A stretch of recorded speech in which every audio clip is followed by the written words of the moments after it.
Basically, the bankers defaulted, and that's why I'm saying that the bankers are the Barbarous relic. They defaulted. The gold standard didn't fail. It's the bankers that issued too many of these, and they didn't have enough of these.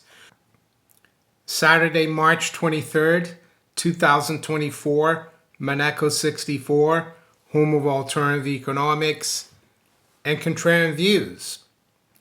So we're going to look at why the bankers are the Barbarous relic and not gold, or the gold standard. And I'm going to define that exactly for you. There's a lot of people who talk about the gold standard but don't really get what that is. And I think it's important to talk about this in the present day, because the current fiat currency system is an abomination, is on its last legs. And the solution to it is very important, that we know what we get into once this current system implodes. Before I do, just like to thank you again for the interest in the channel.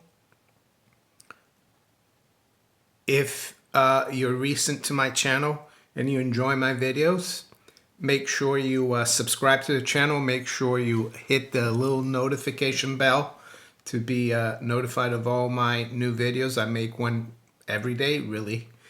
And yeah, make sure you hit the like button as well if you enjoy a particular video. So John Maynard Keynes, the man who really planted the seeds for the current debt-based system, a system where government takes over the economy, government tries to smooth out boom and bust. And I think some might say, well, he didn't envision the system we have right now and where things are. Maybe so, but I think he was a bad judge of human nature, even though he kept saying that government needed to spark the animal spirit when the business cycle went down, or there was a slowdown. And yeah, it's a shame that we've adopted the Keynesian mentality, a scientific view to the economy, where the government, through fiscal spending, is so involved. And is it any wonder that taxation is so high and the size of government is so big these days? Not just in China, but also in the UK, in the US, and the whole of Western Europe. We're not a free market, and we don't use money. And you'll see why the further we go in this video. But John Maynard Keynes said in 1924, and I quote, "In truth, the gold standard is already a barbarous relic," end quote. So yes, he's very famous for saying that. And so it's been 100 years. I didn't even realize that. So 100 years after he said that, here we are. At the time, gold was at $20.67. Well, that it wasn't priced. Didn't have a price. An ounce of gold was $20.67, and it still is today, as per those old double eagle coins, pre-1934 coins. And here we are today, and it's 100 times more expensive in terms of the fiat currency to get that coin. So much for Keynes being right about the barbarous relic. And I said earlier that bankers are a barbarous relic. That's right. When you think of barbarians, you think of people who are not civilized, who don't follow norms, don't follow the rule of law, who plunder, who rape, who steal. And that's what bankers do. Yes, they wear a nice suit. Uh, they go to the best universities. They have PhDs, and they seem very honest, right? They work in these huge palaces. They look like, just look at the New York Fed building at Liberty Street. Just look at the Bank of England headquarters at Threadneedle Street. It looks very imposing, very respectable, but they're anything but respectable. They're barbarians. And bear with me, I'm going to try to explain to you why they're barbarians, and why it's the fiat currency system that is a relic, a barbarous relic, and the bankers that impose it on us. So I want to jump to the word standard, right? Because people talk about the gold standard. And we didn't have a gold standard basically in Europe after 1914. In the US, it remained until 1933, when Roosevelt basically ended the gold standard domestically. And in Europe, after World War I, around that period that Keynes was talking in 1924, we had an agreement in San Remo, Italy, and they created like a gold exchange system. The currencies were backed by gold, but you and I couldn't redeem our banknotes for gold, so it wasn't a true gold standard. There weren't these circulating around 20 francs gold. That's 20 francs, never changes. The pound wasn't circulating anymore, a sovereign. The lira in Italy wasn't circulating anymore. And you notice how these coins are all about the same size. I guess in the US, that was still circulating, the $5 coin. And that's still $5. It hasn't changed. What has changed, of course, is the value of the currency, of the Federal Reserve note. And I'm, how can I say, victim to it as well, to quote the price of gold in terms of fiat. What we need to quote is the currency in terms of gold, because gold never changes, and the gold standard is always a gold standard. And we'll come to standard in a minute. So, as I said, what we the dollar now is 2,160th of an ounce. It's not that the price of gold is $2,160, because the dollar will always be a weight of gold, and silver for that matter, but we're going to focus on gold today. And yes, and the Germans as well, you know, we couldn't use that anymore in 1924, 20 Reichsmark. So what about Bretton Woods? You might ask, well, didn't we go back on a gold standard towards the end of World War II in 1944? No, that was just a very similar system to the San Remo system, 1922. Yes, and all the other currencies aside from the dollar were not really directly backed by gold. They were fixed to the dollar, and the dollar was backed by gold, but it wasn't even domestically on a gold standard. People in the U.S. couldn't go, and they couldn't use gold, and they couldn't redeem banknotes for gold. So it was a gold exchange system. It was a gold-backed monetary system. So the gold standard actually died in Europe in 1914 and in the US in 1933. What died in 1971 on August 15th was really not a gold standard. It was a system that had some kind of gold anchor. It wasn't, and it failed, of course, because people cheated. The bankers cheated, and that's where we come to the bankers.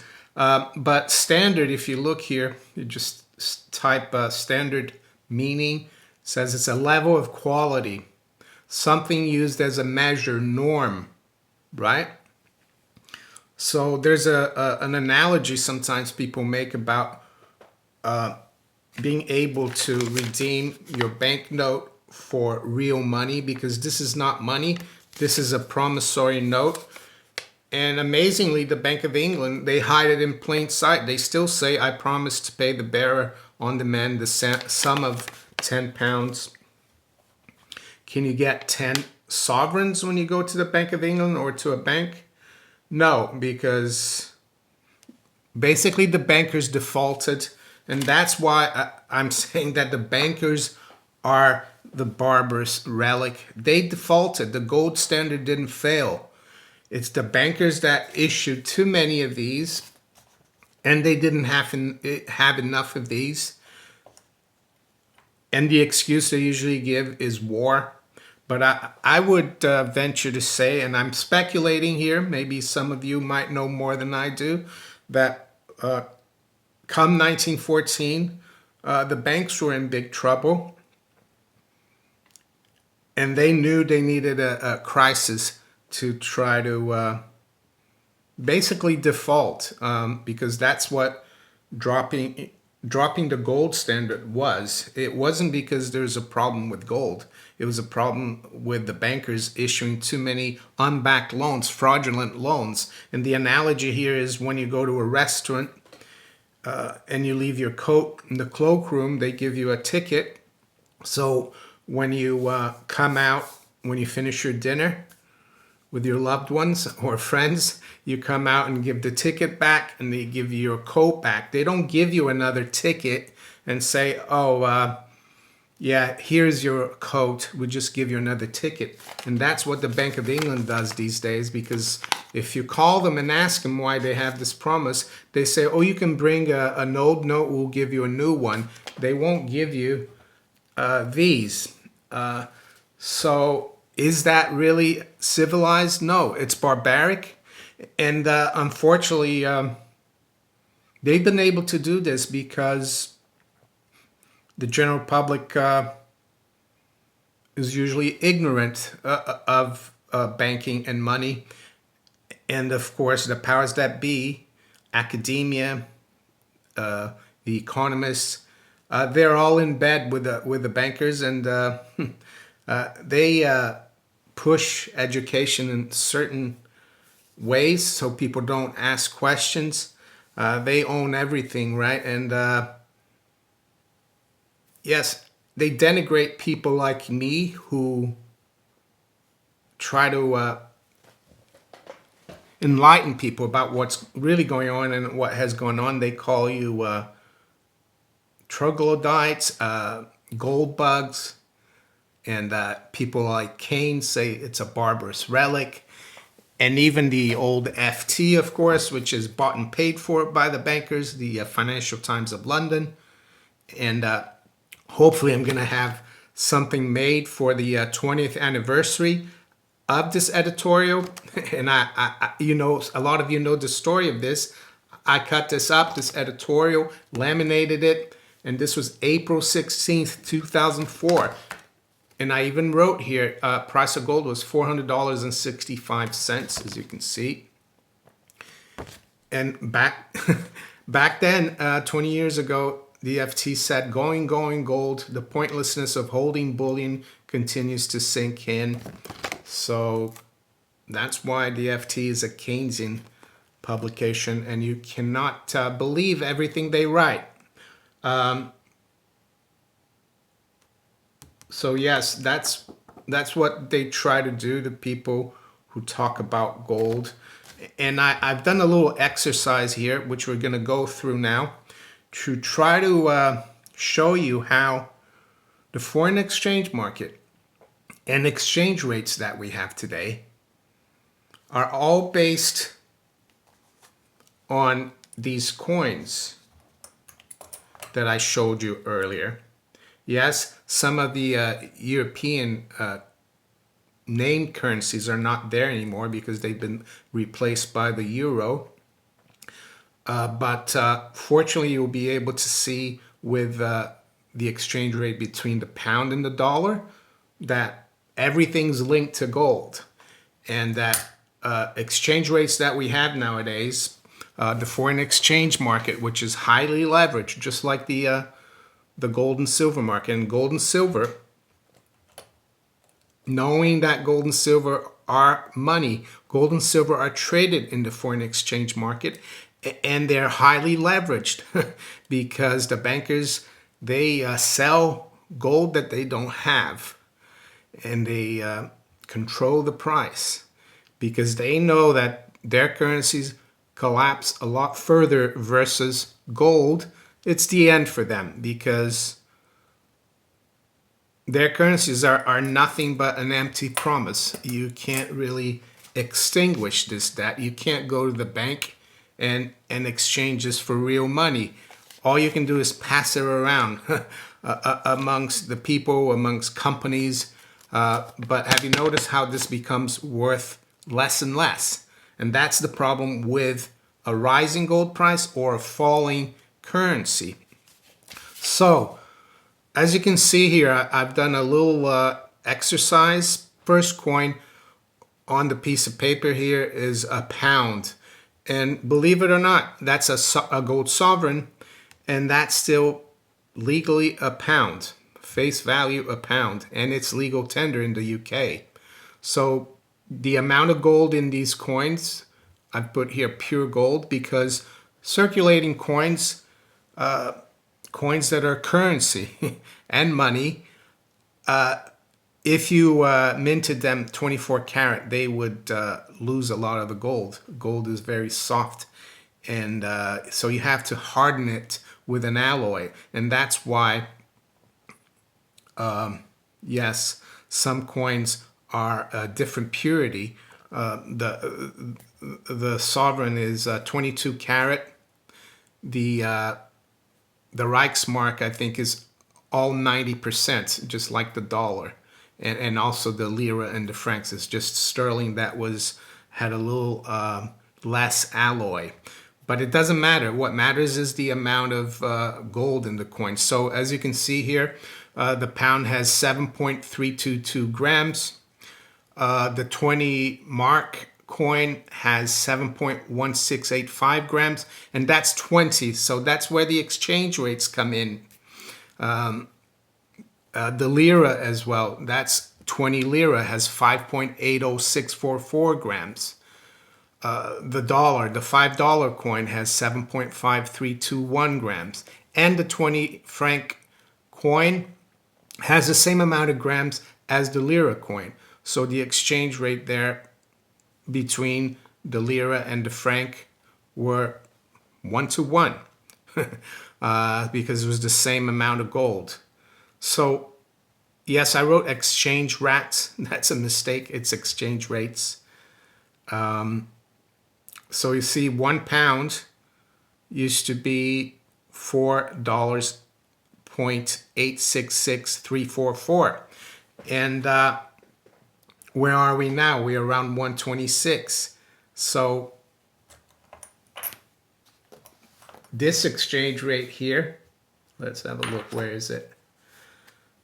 The exchange rate between the pound and the $5 gold coin hasn't changed because it's gold, right? What's changed is the currency because the bankers issued too many of these, and the more they issue of it, the more the currency fluctuates. And what this shows, because the pound is going down to 126, is that the British, the Bank of England and the UK government, they've printed a lot more of these than the Americans. Yes, believe it or not, because the exchange rate would be the same if they had kept the same amount of inflation, because that's what inflation is. When you issue these without the backing of these. So as you can see here, the dollar, the exchange rate with the franc 5.1825, the pound with the French franc 25.22, the same with the lira, the dollar versus the mark 4.19, and the pound versus the mark. And if you go back to Bretton Woods, the initial agreement there in 1944, you'll see that a lot of these exchange rates were fairly similar to this, even though they'd already changed. But it wasn't because the gold had changed. It was because the bankers really, yeah, they defaulted. That's all it is. So, and we've given up a perfectly honest system where the government tried to set standards for the coinage, for the money, only because the bankers were dishonest and issued too many loans. So what would have been the solution to the to keep the gold standard? Well, it would have been to allow the bankers to collapse, to go bankrupt. There might have been banks that were not overextended, so some banks might have survived. But no, they basically took your money because the money that the banks have on deposit, and by money I mean the gold, is all their depositors who put it there for safekeeping. It's anything but safe. So they basically pillaged the whole countries and stole money from you to keep this to basically keep themselves going, and they destroyed a perfectly honest, sound money system. And that's why we are where we are right now. And that's why in the US you don't have the First Amendment, the Second Amendment of the Constitution, which are sacrosanct really to human freedom. They're being watered away and under threat, because when the bankers take over like this and they take all your money, all your gold and silver for that matter, human freedom disappears. And I want to refer you to an essay or a speech by Howard Buffett, U.S. Congressman from Nebraska. Yes, Warren Buffett's father. And he said human freedom rests on gold redeemable money. So there you go. Read that and you understand why gold is so important, and how unfortunately I would say we are under control of the bankers, and the bankers are anything but civilized. They are the barbarians.